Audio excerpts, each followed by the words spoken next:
The Okoa Kenya movement has said that it is ready to partner with other like-minded organisations that are pushing for a national referendum. In an exclusive interview with our reporter Hesman Magambi, the Okoa Kenya chairman, Paul Mwangi, has confirmed that the movement has surpassed the 1 million constitutional requirement. Here are the excerpts of that interview. Maybe could you tell us briefly the progress you've made as Okoa Kenya movement in terms of collecting signatures from the public towards the referendum? Well, we started the signature collection initiative at Ufungamano. That's where we launched it, and over time we have been enrolling it in different parts of the country. It is it's been enrolled in Nyanza, it's been enrolled in the Western Province, it's been enrolled in Nairobi, and next week it's enrolling in Coast Province, and we're rolling it out in all the other places. What has been the response from the members of the public towards giving their signatures towards this initiative?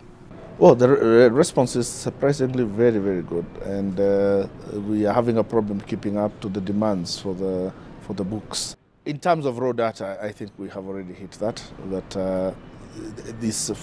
That raw data has to be processed, and it only becomes meaningful once it can be used for initiative. For instance, when you get a name and the voter's card number, you have to ensure that that name is the one that belongs to that voter's card number. You have to ensure that that voter's card number is registered with IEBC. It's after you do that confirmation that then it becomes a signature, a supporting signature for purposes of the Article 257. After collecting the signatures, what is the next step that you will take as a committee? We are now also launching a new phase for public participation.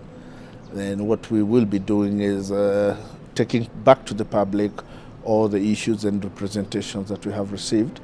We have finally brought that down into a report, and we shall be sending that report out to the public. And then we will get feedback from various quarters and various interested groups on what that report contains. And the kind of feedback we'll get is what will determine the contents of the final draft bill. There are other parties, especially the Council of Governors, which also is pushing for a referendum. Do we expect to see partnership with the Okoa Kenya movement? I think the possibility of a partnership between us and any other initiatives could be very largely a political question.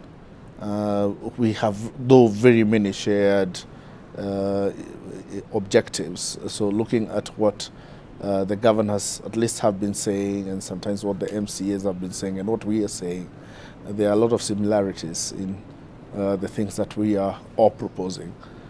But I think there is a political question as to how we merge and whether we merge, and therefore at a committee level that is way beyond us. The Jubilee coalition has been pushing for enactment of such reforms through Parliament. For example, devolution is one of the biggest issues that you are pushing for in this referendum. What if they change that in the National Assembly? Will it affect your initiative? They can't change it because they don't have the majorities to push through a constitutional amendment. And I don't know what the feeling of the people would be, or whether they would want this change purely by law, or whether they want it entrenched in the Constitution.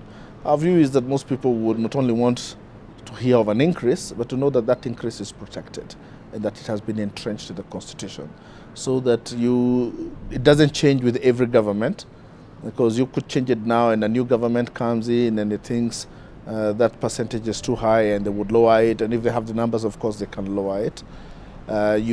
People might also not want to be exposed to changing political fortunes, so that you're in good terms with the government this year, so the allocation is 45%, but come next year and your relations are strained and they can reduce it now to 25%.